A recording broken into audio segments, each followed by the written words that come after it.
Let's begin with your accessory kit. Your 929D serger came with 4 thread nets. These are used to control the flow of decorative or slippery threads as it unravels from the cones. You also have 4 spool caps. These are used when you are using small spools of thread to keep them in place. To hold cones of thread securely, cone holders are included. They can be inverted to hold larger, industrial-sized spools of serger thread. A package of needles, hex wrench for changing needles, a screwdriver, lint cleaning brush, and tweezers to help in threading.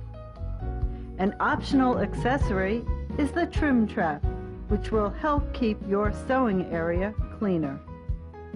The 929D is also a free arm serger.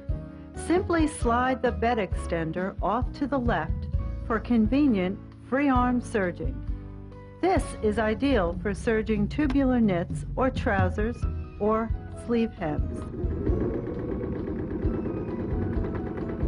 To open the front cover, move the latch to the right and tilt the cover towards you.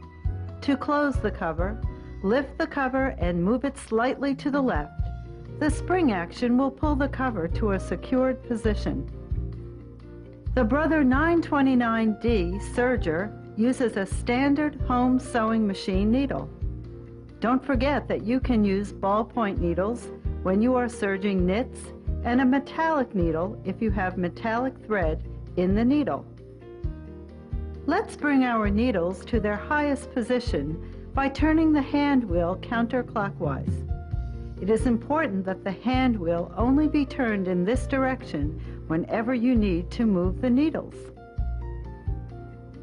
To insert or change your needles, use the hex wrench in your accessory package and loosen the set screw located here.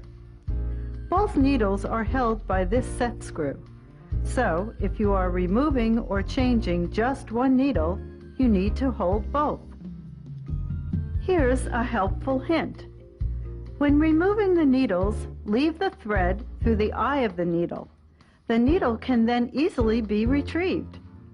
Remember, it is important to insert the needles as high as they go into the needle ports.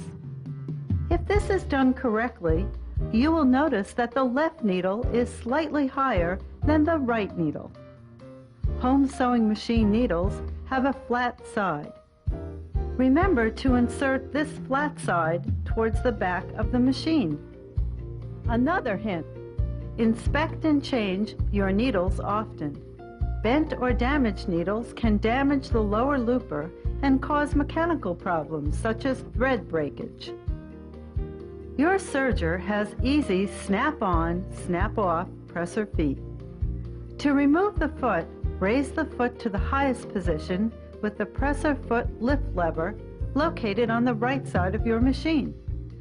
To release the foot, press the button on the foot holder.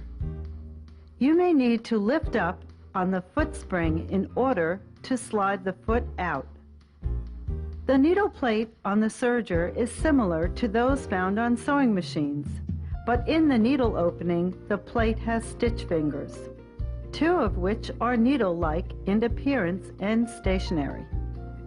The third is wider and can be removed for various stitches. As you serge, your thread actually wraps around these stitch fingers. Now, let's reattach the foot. In order to do this, align your presser foot to the presser foot bar and lower your presser foot lift lever in place. The 2 other components that are part of the stitch formation are the loopers. The upper looper is curved and can be seen as it rises above the needle plate. The lower looper is straight and remains under the needle plate. On the left side of your machine are additional controls. From back to front they are differential feed, stitch length, the knife or cutter disengagement, and stitch width. This dial controls the differential feed adjustment. This adjustment controls the speed and the position of the front feed dog for optimal fabric control. You will learn more about this important feature later in the video. To increase the stitch length, turn the dial to the right. To decrease your stitch length, turn the dial to the left. For most serging, you should set this dial between 2 and 3.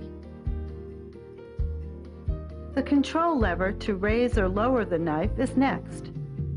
To retract the knife, turn the hand wheel counterclockwise until the knife is in its lowest position. Now push this lever away from you. The knife is locked. To release the lock, bring the lever to the unlocked position and turn the hand wheel to engage the knife. There is also a stitch width adjustment dial. Markings along this dial indicate the width of your stitch. You can vary the width of your stitch by rotating the control lever towards you to increase the stitch width, and away from you to decrease the stitch width. The R setting is for rolled hems. Except for the knife, the remaining control dials can be adjusted while sewing.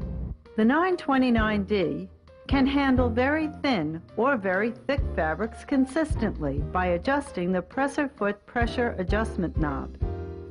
Located on the top left of the machine, the foot pressure can be increased by turning the knob to the right or decreased by turning the knob to the left. Here's a hint. The seams in the knitted fabrics will wave if the presser foot pressure is too high. To correct this, rotate the dial to the left. The color-coded tension dials at the top front of the machine rotate from 0 to 9, and the default setting is 4 for regular stitching. Just above each of the tension dials, you will find a thread tension release button. There is one for each thread. We will discuss the use of these in the threading section. Here's another hint. If tension dials are set at 0, it is not necessary to use the tension release button.